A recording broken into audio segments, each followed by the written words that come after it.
मैनपुरी की लोकसभा सीट के लिए जहां एक तरफ भारतीय जनता पार्टी ने रघुराज सिंह शाक्य को उतारा है, तो वहीं पर समाजवादी पार्टी ने डिंपल यादव को उतारा है।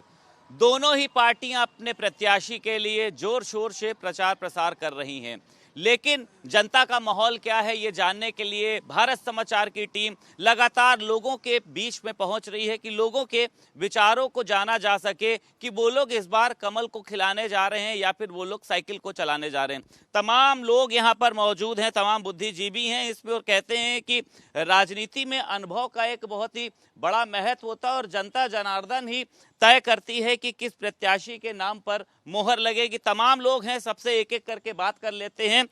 ये बताइए कि इस बार समाजवादी पार्टी, भारतीय जनता पार्टी दोनों ने मजबूत प्रत्याशी उतार दिए हैं, तो जनता जो है वो असमंजस में है। खड़े होकर बात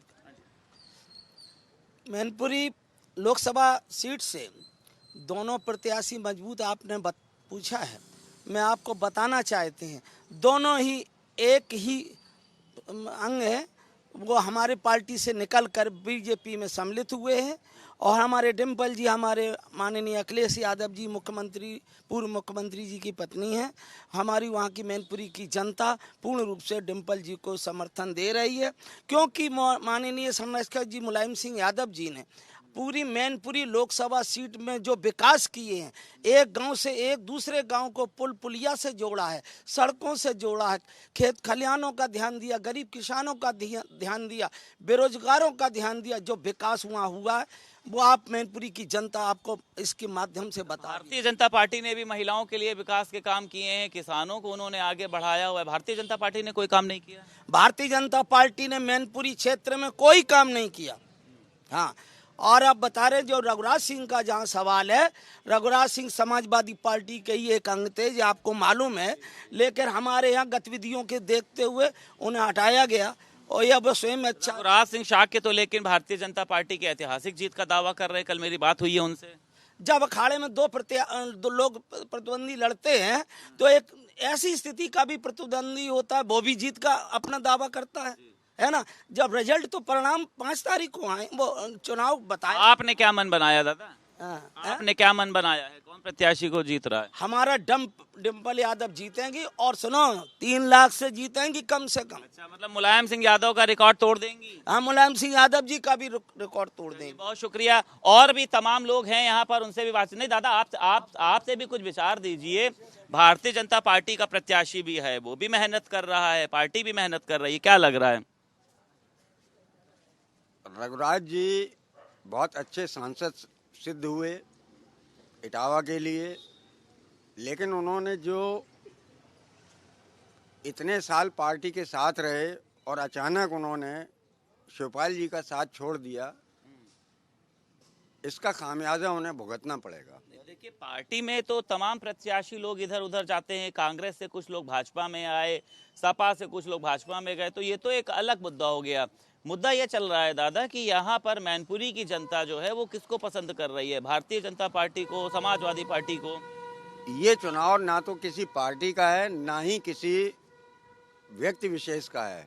ये चुनाव केवल और केवल माननीय मुलायम सिंह यादव जी की श्रद्धांजलि है। एक तरफा चुनाव है। भारतीय जनता पार्टी जितनी ताकत लगा रहे, चलनी साइकिल ही है, आपको ऐसा लग रहा है? चलना साइकिल ही है। अच्छा सर, आपसे भी बात करेंगे। आप कैसे देख रहे हैं सर? देखिए, सपा का प्रत्याशी भी दमदार है, भारतीय जनता पार्टी के वो भी 2 बार सांसद रहे हैं, टक्कर है, कुछ लग रहा है आपको? देखिए, मैं पेशे से एडवोकेट हूँ और मेरी कचहरी, मुझे लगता है फिर आप कानूनी बात बोलेंगे और सच बात बोलेंगे, ना सपा की ना भाजपा की। सुन लीजिए, मेरी कचहरी में सब तरीके के लोग आते हैं और मैं उनसे बातचीत भी करता हूँ। उस लिहाज से और जिस तरीके से माननीय मुलायम सिंह साहब की ये डेथ के बाद ये सीट खाली हुई, उनकी बहू डिंपल जी लड़ रही हैं और भाजपा से रघुराज लड़ रहे हैं। जिस तरीके से भाजपा ने पूरी सिंपैथी दिखाई थी, पूरा का पूरा दल उनका यहाँ सैफई में आता रहा, सब कुछ है, उसी तरीके से क्षेत्र की जनता में सिंपैथी है मुलायम सिंह जी के प्रति। और मुझे लगता है हमारे शिवपाल सिंह साहब नेता हैं, वो पूरी तरीके से लगे अपने बहू को जिताने में। और मैं लोगों से भी पूछता रहता हूं, तो मुझे तो ऐसा लगता है कि डिंपल जी भारी मतों से सिंपैथी वोट पाकर इस चीज़ को जीतेंगी। चलिए भाई साहब, आपसे भी बात करेंगे। भारतीय जनता पार्टी, क्या लग रहा है आपको, कमल खिलने जा रहा है? हमारे हिसाब से भारतीय जनता पार्टी का कोई खेल नहीं है, क्योंकि यहाँ पर श्री रघुराज सिंह शाह जी को चुनाव नहीं लड़ना चाहिए। एक निर्विरोध का संदेश देना चाहिए, जिससे मुलायम सिंह की सिंपैथी उनके प्रति ज़्यादा दिखाई दे, और आने वाले टाइम में राजनीति में रघुराज सिंह शाह का कद ऊंचा हो सके, इसलिए उनको निर्विरोध डिम्पल को निर्विरोध कर देना चाहिए, डिम्पल यादव जी को। मतलब आप बताइए, सब लोग तो यही कह रहे हैं कि समाजवादी पार्टी आगे बढ़ रही, भारतीय जनता पार्टी भी कुछ कर रही है कि नहीं कर रही है? किसानों को राशन दिया है, खाते में पैसे आए हैं, महिलाओं की सुरक्षा है, तमाम मुद्दे हैं। भारतीय जनता पार्टी, ये जो आप गिना रहे हैं ये बातें तो सही हैं जो आप गिना रहे हैं, लेकिन यहाँ पर इस इलाके में बेरोजगारी का बहुत बड़ा मुद्दा है, और बेरोजगारी के लिए अभी तक तो कोई काम नहीं हुआ है बीजेपी के द्वारा। ये जो आपने काम गिनाए हैं सुरक्षा का, महिलाओं का, ये कुछ हद तक हुआ है। यहीं की जनता का कहना ये है कि अपराध बहुत कम हो गया है। पहले हम लोग को सामान लेकर जाते थे, लूट लिया जाता था, लेकिन योगी जी ने अपराध पर लगाम कसी है। इसको मानते हैं, सही मानते हैं आप? अपराध तो थोड़ा कम हुआ है, लेकिन जितना न्यूज़पेपर में या समाचारों में आता है उतना कम नहीं हुआ है। अपराध के ग्राफ में कमी आई है। और भी यहाँ पर तमाम लोग हैं, उनसे भी बातचीत कर लेते हैं। नहीं, आपसे भी हम बात करेंगे। देखिए, आपका जो कोई बात नहीं, आप बताइए भाई साहब, क्या लग रहा है इस बार कमल खिलने जा रहा है? कमल तो यूपी में खिला हुआ है, लेकिन समाजवादी पार्टी जो यहाँ पर सैफई में मुलायम सिंह की मृत्यु के बाद जिस पोजीशन में है, उस पोजीशन में समाजवादी पार्टी भाजपा को हरा रही है। नहीं, दिक्कत तो देखिए समाजवादी पार्टी के साथ भी है। भारतीय जनता पार्टी कह रही है, अखिलेश यादव भी अपनी पूरी फौज के साथ यहाँ पर उतरे हैं, सुरक्षा को छोड़कर लोगों के घर घर जा रहे हैं, गली गली घूम रहे हैं। बेचैनी है समाजवादी पार्टी में? बिल्कुल बेचैनी है, और समाजवादी पार्टी पूरी तौर पर उस सिंपैथी को भुनाने में लगी हुई है, जिसको भाजपा ने उनके गांव में जाकर ये दिखाया कि हम सारी जनता की हम भलाई कर रहे हैं। मुलायम सिंह के गांव में भी भाजपा ने कैप्चर करने की कोशिश की, उनके नेताओं ने वहां पर घर बना लिया, लेकिन मुलायम सिंह की जो सिंपैथी है वो जनता की सिंपैथी ज़्यादातर मुलायम सिंह के साथ। भारतीय जनता पार्टी के लोगों का कहना यह है कि हमने समाजवादी पार्टी के लोगों को उनके घर में लाकर ही खड़ा कर दिया, और वो लोग गली में घूम घूम कर अपना प्रचार प्रसार कर रहे हैं। भाई साहब मौजूद हैं, मुझे लगता है भाई साहब जो है वो दोनों तरफा बातें करेंगे, एक तरफा नहीं करेंगे। समाजवादी पार्टी का पूरा गढ़ यहाँ पर आ गया है अपने प्रत्याशी को जिताने के लिए।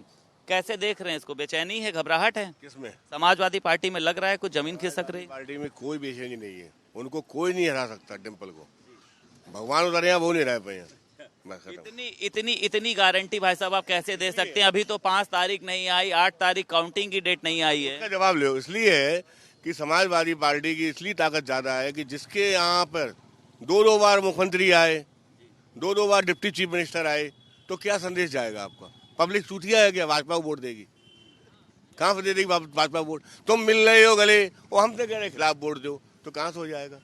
हमें यहीं रहना है, इसलिए समाजवादी पार्टी ही जीतेगी। उसको हराने वाला प्रधानमंत्री मोदी भी नहीं है।